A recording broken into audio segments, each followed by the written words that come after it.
because apparently they released it to it early, so why not get into it, you know?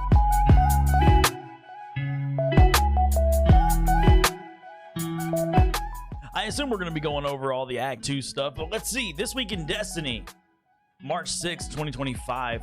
This week in Destiny, we had an amazing time during our developer live stream and showing you what's coming very soon with Heresy Act 2. We also have a ton more to talk about this week, like Guardian games, but let's not spoil and instead list topics for today, okay?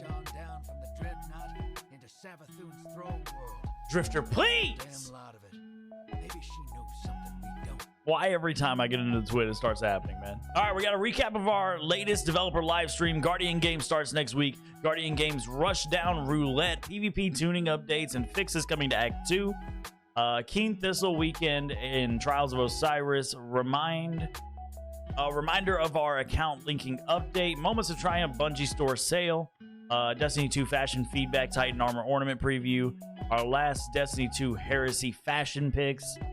And gather at Emerald City Comic Con. All right, thank you for watching for the dev live stream. Obviously, if you guys don't know, we already posted a recap of everything in this live stream. You do not have to sit here and watch this thing for 55 minutes. All you have to do is go over to a 7-minute recap that we did over on YouTube. You can watch it all right there. We do a quick little recap of everything, all the high points that you need to know for this.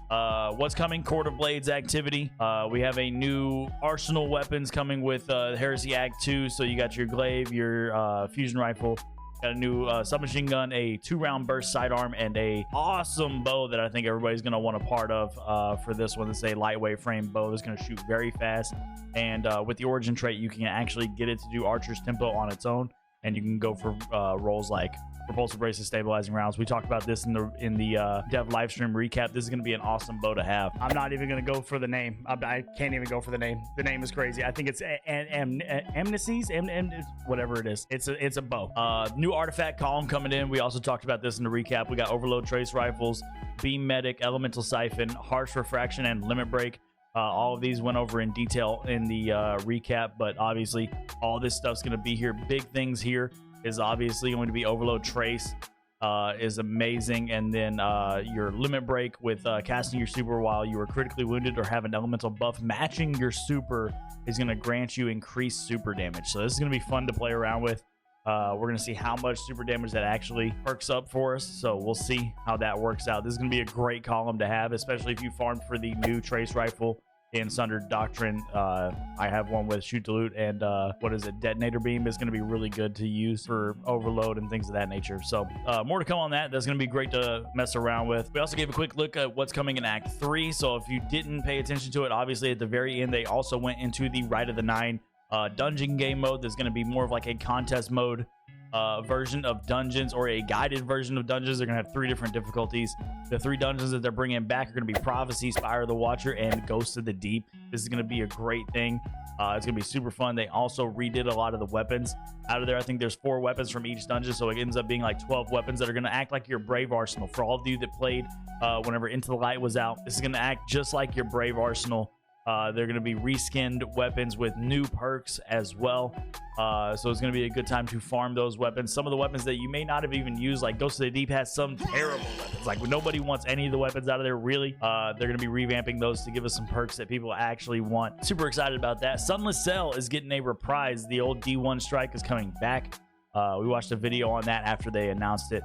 I personally don't remember doing this strike, but obviously I didn't play too much whenever D1 was out. I just kind of like moseyed around D1, played the main story stuff, and that was pretty much it. But this is going to be a lot of people enjoy this strike. A lot of people love it. They're going to have a new version of it. It's going to come in a Grandmaster version as well.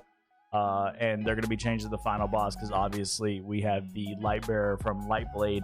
It was the original final boss, so now we're going to be having a new boss in there. Heavy Metal, the new PvP game mode, is going to be Briggs and Tanks. This is gonna be fun, something fun to kind of mess around with. Obviously not take it too seriously, but a very cool game mode. We haven't had vehicle fights in Destiny like ever, so this is gonna be amazing, super fun. Can't wait to get my hands on this. And then Guardian games, we have our armor and stuff like that. Titan takes the cake. Like I said in the live stream recap, Titans are just absolutely crazy here. Warlock's cool. Warlock kind of look like Achilles. I kind of like the whole drip here, and I'm not a huge fan of the hunters, to be honest, but definitely gonna go for the Titan drip here. Definitely gonna go for that. And then let's look at this rushdown. Okay, rushdown is a boss rush style activity where you'll battle a series of bosses from Destiny 2's campaigns, seasonal story missions, and exotic missions. So this is the Guardian Games activity that we're gonna be doing. This is the boss rush mode for the Guardian Games activity. So with each boss encounter defeated, combatants in the activity increase in difficulty. So every time you go through a wave, you get a harder difficulty. With 5 total encounters per run, you'll have a time limit to complete the run, with time added for each successful encounter completion. Completing encounters in a run will earn you rewards, with faster times offering a chance for more drops and higher quality loot. You'll have 3 ways to play Rushdown. You can start with warm-up mode, which basically I assume is going to be the easier mode. It'll be your entry point for the activity, standard, expert, then ramp up in the difficulty, offering more powerful combatants with modifiers and things of that nature. And revive tokens. Nice. We're going to have revive tokens if you go harder in difficulty. Each mode will offer options for standard matchmaking, class-based matchmaking, and private fire team. As you work your way through Rushdown, your performance will help determine the quality of your rewards. You'll be judged on 2 criteria: boss defeated and total score.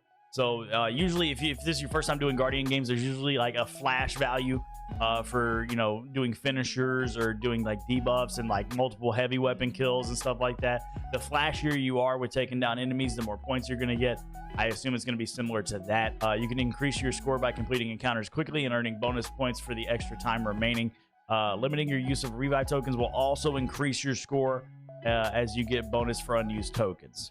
Completing at least 3 encounters in any mode will guarantee Guardian Games weapon drop for that run, with 5 score thresholds: bronze, silver, gold, platinum, and diamond. Reaching higher thresholds in the standard and expert modes will improve your chance for additional perks on Guardian Game weapon drops. So just like, you know, master raids, if you have all the patterns unlocked, you're going to be able to get like those multiple rolls in each of the columns. For this, whenever you get a better score and you do it on a higher difficulty, you're going to get more drops in those columns. So definitely a big reward for doing well and playing on the harder difficulty. That's the W. High scores in expert mode will also offer the chance to earn fully masterworked Guardian Games weapons with additional perks. So you're not only getting all the perk columns, but you're also getting it fully masterworked, so you don't have to spend anything to level it up. That's pretty freaking cool. Awesome incentive to actually play the more difficult game modes and do well in them, so that's good. Be proud of your class. Obviously, you guys understand Guardian Games. If you've never played it before, it's usually class specific. We're gonna have banners, we're gonna be dunking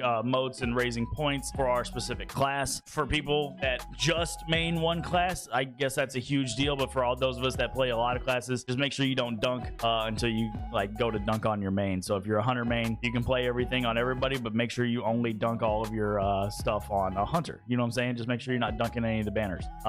Depending on your contribution to Guardian Games All-Stars, you'll also earn glows to proudly wear. So we'll get glows now. These link to your personal and group achievements, and we have 4 in total. 1 for being the best in tower. Obviously, best in tower has always been a thing. Another for being a member of the winning class of the day. So we got a class of the day one. Shoulder glow linked to your weekly performance in Rushdown. A second shoulder glow for your weekly performance in Supremacy and Gambit. So they have the PvP and PvE ones. They go on 2 different shoulders, and then bronze, silver, gold glow with the shape of the laurel crown, depending on your class, place, and Friday coronation ceremony. All right, this is standard Guardian Game stuff. If you played it before, you already know what it looks like whenever you have all this stuff. But if you haven't, then you'll see here in next week. Obviously, Eva Levante is going to be at the tower. You have to grab your quest to get started. It's going to be called Best in Show. You'll get your Guardian Games class item. You can equip start earning medallions. If anybody needs help doing Guardian Games, make sure you swing by over on Twitch. We're probably gonna be grinding it as soon as it comes out next week, having some fun with it. Obviously doing some raids, doing some of the Rushdown activity. Make sure you swing by while we're doing it, and we'll get you in on it. Returning favorites. You also have a chance to grab some of the returning favorites. Last year, we introduced the All-Star Vector Skimmer, which will be available to grab again this year. If you haven't felt the free-flowing power of a skimmer, this is your perfect chance to grab one. You'll get a temporary version for the duration of the event, but completing drop-in quests will allow you to add a permanent one to your collection. Similar to how they did it last season, or last year for Guardian Games, they introduced the skimmer, and you had to complete a quest line to be able to get the permanent version of it. We had to do, I think you had to get a high score in a strike. I assume you're gonna have to get a high score in Rushdown or something like that for the week. to be able to unlock it permanently. We'll see what the quest entails, but I assume it'll be something like that. We also have the Fizzled Games Memento to earn again this year. You'll have a chance to earn one anytime you bank gold, platinum, and diamond medallions. The new trace rifle, obviously we saw about that. It's gonna have, what was it, triple tap and 4 times or something like that.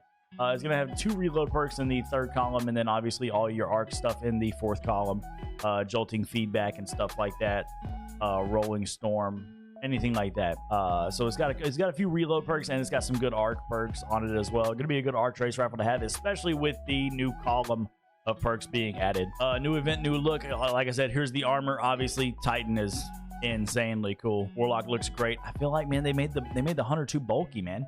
They made it too beefy. They gotta size it down a little bit. We'll see how it looks on the female hunter. This is obviously the male hunter look, so if it slims down a little bit, maybe it'll be a little bit better, but we'll have to see. The champ title and event card, obviously doing all your event card stuff and all your challenges is going to give you the champ title, just as similar to every year. With everything you need to look the part in game, how about something new to plus up your look at home? That's a weird way to word all that. Celebrate the event in style with a Guardian Games jersey. This Bungie reward will be available for Guardians who complete the gold triumph before the end of the event.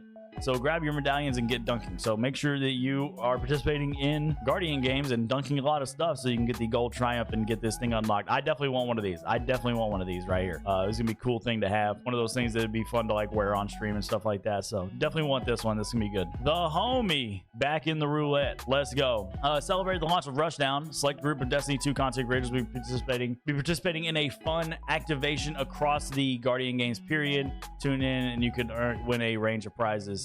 Warlock, Titan, and Hunter teams around the globe are going head-to-head in Rushdown, but they've got another challenge. Before each run, each team has to spin a GIF to find out what their additional challenge modifier is for the run. Oh, so they have extra stuff. That's pretty fun, Will they only be allowed to use shotguns? Maybe they have to invert their controls, or does chat get to choose their entire loadout? Rushdown roulette, here we go. That's pretty fun.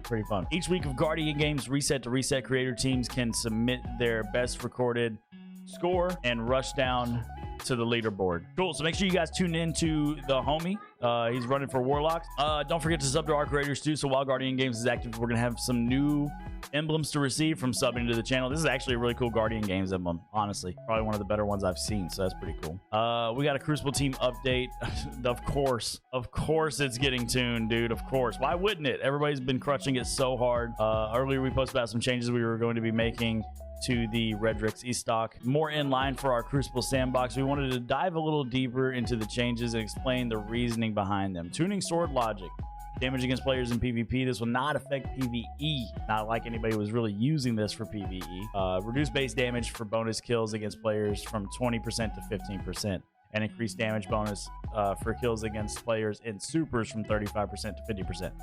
Okay, so more in line for doing extra damage to people in supers, less in line for doing damage to just everybody in general. As mentioned before, we'll be adding this perk to more weapons in the future, and we need it to be in line with our other damage perk options in the PvP sandbox. Makes sense. They're going to bring it back down. They want it to be in line with, you know, things like Master of Arms and Golden Tricorn.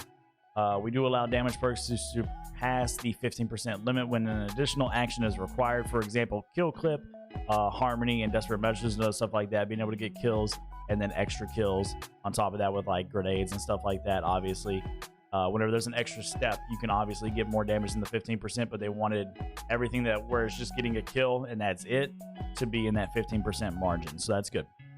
Good. They're keeping everything balanced across all the perks. That way, you know, not just one perk is just ruling everything.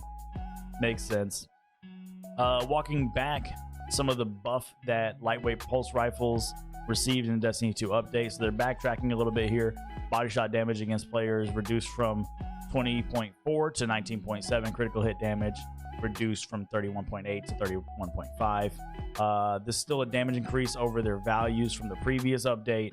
But it does shift some of the forgiveness to optimal kill thresholds downward. Okay, just basically bringing down the Redrix so it kind of matches everything else across the board, especially with their perks and stuff like that. So good to do, because everybody, obviously they got the weapon and that's all anybody's been using. So it's good to just bring it down just a little bit, get it balanced back in. we'll see how that plays out. All right, so to help with the friction of solo players, obviously we will be setting it up so that any solo player that gets matched against a larger fire team in either trials or competitive will be granted loss forgiveness for the match on the condition that they do not quit or go AFK. So if you're solo stacking and you queue against a duo stack, which doesn't really happen all that often, to be honest, is they're going to give you loss forgiveness if you just get steamrolled, I guess. I mean, I guess that's okay. I mean, at the end of the day, I don't think that's that big of a deal. I don't see that happening too much. I mean, obviously, I'm not in the PvP setup like that all that often, but I think they're trying to make it more for the casual people, right? So I think with the healthier playlist, more people playing it, obviously, you're going to see a lot more solo queuers. We're going to see a lot more duo queuers. We're going to see a lot more people mixing and matching. So maybe it's just a good precautionary thing to keep that up. So that was good. They're tuning on the prowl. Of course they are.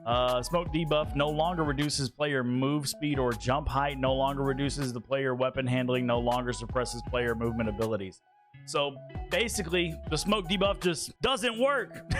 Okay. On the prowl, hunted players no longer have a pink glow in the first person perspective, reduce the glow intensity on hunted players in third person. Okay, so just make the new aspect just irrelevant in PvP. Got it. They hate hunters, dude. I swear they hate hunters, man. Where's the bolt charge tune?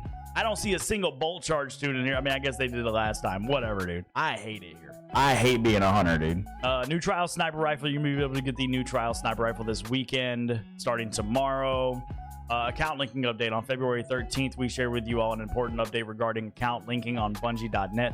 We support the link of multiple authentication methods to a single Bungie.net profile, and we will continue to allow linking accounts in this manner. The upcoming update will remove the option to unlink an account once it's been linked to your Bungie ID. The only exception will be Twitch. Okay.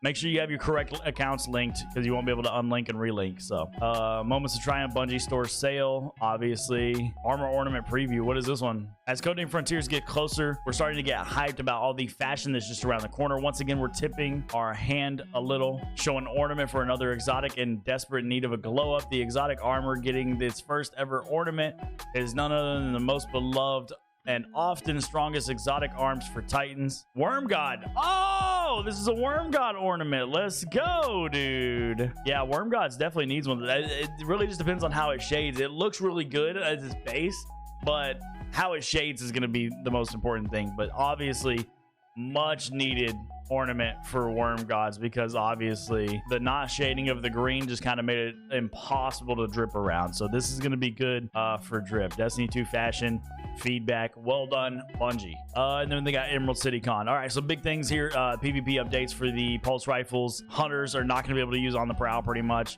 We got our rushdown roulette for the new rushdown game mode. Guardian Games jersey looks great. Guardian Games armor looks great besides the hunter. New trace rifle coming with Guardian Games. The rushdown game mode looks sick. All the stuff that we can look forward to in Act 2 and Act 3. Honestly, great SWID, great information coming down. I'm so ready for Act 2. I'm super excited for Act 3 even more. This is going to be a good time to be a Destiny player. If you enjoyed the video or found it informative, please make sure you like, comment, share it with a friend, follow, and subscribe depending on which platform you're on, and we'll see you in the next one.